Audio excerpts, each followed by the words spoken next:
DCRC থেকে polling স্টেশনে পৌঁছানো, সেখানে ভোট প্রক্রিয়া সম্পন্ন করা এবং সেখান থেকে ডিসিআরসিতে আবার ফিরে আসা পর্যন্ত আমাদের যে সমস্ত এসএমএসগুলো পাঠাতে হয় সেটা নিয়ে এই ভিডিওটি।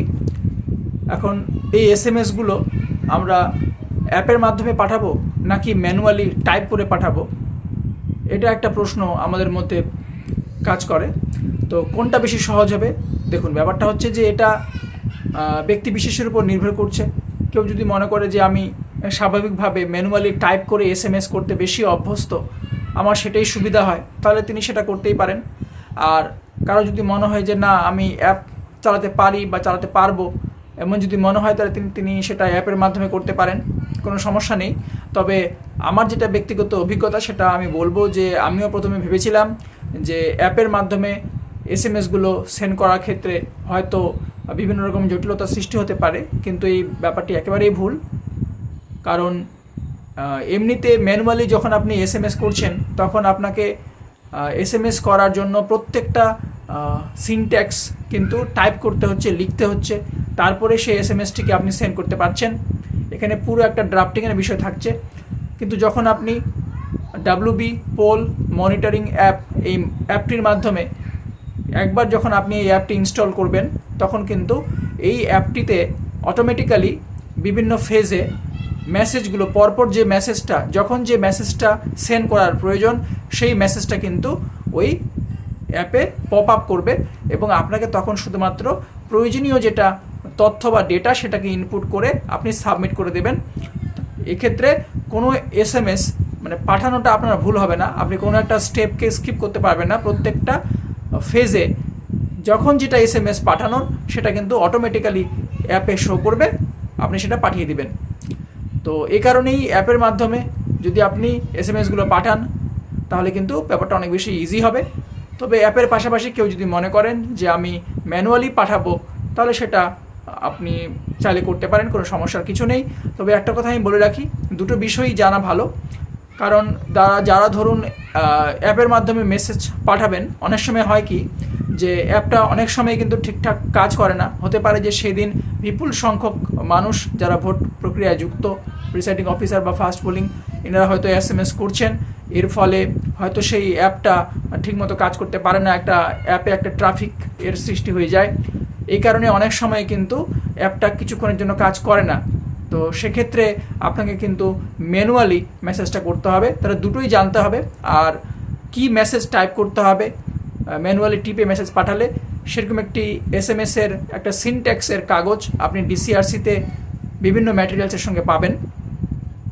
তো অ্যাপের মাধ্যমে মেসেজ পাঠানোর ক্ষেত্রে কি সমস্যা আমি ফেস করছি সেটা হলো যে অনেক সময় দেখা যাচ্ছে ধরুন 11টার সময় আপনি কত ভোট হয়েছে সেই কিউমুলেটিভ সংখ্যাটা আপনি পাঠাতে চাইছেন, কিন্তু তখন 11টা বেজে মানে 11টা পেরিয়ে যাচ্ছে, তবুও কিন্তু ওই 11টার ইনপুটটা আপনি দিতে পারছেন না। ওখানে দেখাচ্ছে যে the 11 AM slot is not ready yet. বা ধরুন যে 3টার সময় মেসেজ করতে যাচ্ছি, তখন সেটা দেখাচ্ছে যে the 3 PM slot is not ready yet, মানে 3টার পরে 3টা 15-20 বেজে যাচ্ছে, তাও তখন কিন্তু দেখাচ্ছে সেটা স্লটটা এখনও রেডি হয়নি। তাহলে সেটা তো হলে আপনি তো এসএমএসটা না পাঠালে তো হবে না। তো সেক্ষেত্রে যখন আপনি দেখবেন যে এইভাবে অ্যাপের মাধ্যমে মেসেজটাকে সেন্ড করা যাচ্ছে না বা নিচ্ছে না, সেটা ডিসেবল হয়ে আছে, তখন আপনি কিন্তু ম্যানুয়ালি আবার সেই সংখ্যাটা বা সেই তথ্যটা পাঠিয়ে দেবেন। ম্যানুয়ালি টাইপ করে যেভাবে এসএমএস এমনি আমরা পাঠাই সেভাবে পাঠাবেন। আর যখনই আপনি মেসেজ ম্যানুয়ালি করবেন তখনই কিন্তু আপনার কাছে একটা উল্টো মেসেজ ঘুরে আসবে, সেটা হলো যে the response has been received বা এরকম একটা মেসেজ কিন্তু আপনাকে দেখাবে, একটা অ্যাকনোলেজমেন্টের মতো একটা মেসেজ দেখাবে। তো এইভাবে আপনারা চাইলে খুব সহজে অ্যাপের মাধ্যমে এসএমএসটি করতে পারেন, ম্যানুয়ালিও করতে পারেন। তবে দুটোই বিষয় আপনি জেনে রাখুন, আর একদম কঠিন না, অ্যাপটি ভীষণই ইজি, সহজেই এসএমএসগুলো করা যায়। এবার কথা হচ্ছে যে আপনি এই অ্যাপটি কীভাবে ডাউনলোড করবেন। আমি যেটা বলবো সেটা হলো, আপনি যখন ডিসিআরসিতে যাচ্ছেন P-1 ডেতে, সেখানে গিয়ে যখন আপনি ডিকোডিং লিস্ট থেকে দেখে নিলেন যে আপনার কোথায় পড়েছে, সেখানকার যে polling station name and number, তো সেটা আপনি নোট ডাউন করে নিন। তারপরে প্রত্যেকটি ডিসিআরসিতে কিন্তু মোবাইল রেজিস্ট্রেশনের একটা সেপারেট কাউন্টার থাকবে। কাউন্টার খুঁজে পেতে অসুবিধা হলে এনকোয়ারি কাউন্টারে গিয়ে জিজ্ঞাসা করবেন। তো যখন আপনি রেজিস্ট্রেশন কাউন্টারে পৌঁছে যাচ্ছেন, হাতে আপনি আপনার এই অ্যাপয়েন্টমেন্ট লেটারটা রাখবেন, যেটা ফাইনাল অ্যাপয়েন্টমেন্ট লেটার রাখবেন সেটা হাতে। সেখানে মোবাইল নিয়ে আপনি যাচ্ছেন এবং সেখানে বিভিন্ন নাম্বারগুলো দেওয়া রয়েছে, বেশ কয়েকটি নাম্বার সেখানে রয়েছে।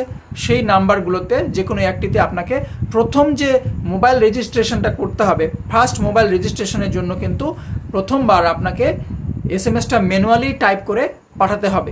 সেটা ওখানে লেখা আছে, সেটা দেখে সেই সিনটেক্স অনুযায়ী আপনি ফার্স্ট আপনার মোবাইল থেকে ম্যানুয়ালি টাইপ করে মেসেজটি পাঠাবেন মোবাইল রেজিস্ট্রেশনের জন্য। আর যখনই যে মুহূর্তে আপনার মোবাইল রেজিস্ট্রেশনটা হয়ে যাবে তখন আপনার মোবাইলে কিন্তু একটা লিঙ্ক আসবে, সেই লিঙ্কটি আপনি কাউন্টারে দেখান। কাউন্টারে দেখানোর পরেই ওনারা কিন্তু আপনার অ্যাপয়েন্টমেন্ট লেটারে এরকম একটা সিল দিয়ে দিবেন, এসএমএস রেজিস্টার্ড।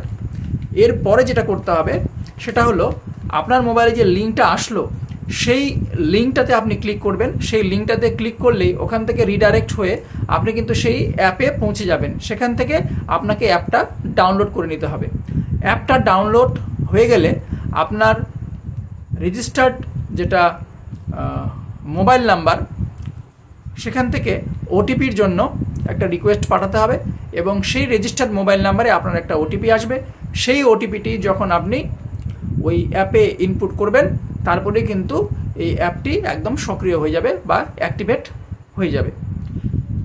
তো এরপরে যেভাবে যখন যেটা প্রয়োজন হবে ওখানে দেখাবে, আপনাকে পরপর দেখাবে যে কখন কি এসএমএস করতে হবে। মানে সব অ্যাপ মেসেজগুলো আপনাকে একবারে দেখাবে না, যখন যে মেসেজটির দরকার সেটা সেখানে শো করবে এবং সেটাকে আপনাকে পাঠাতে হবে বা সেটাতে আপনাকে রেসপন্ড করতে হবে।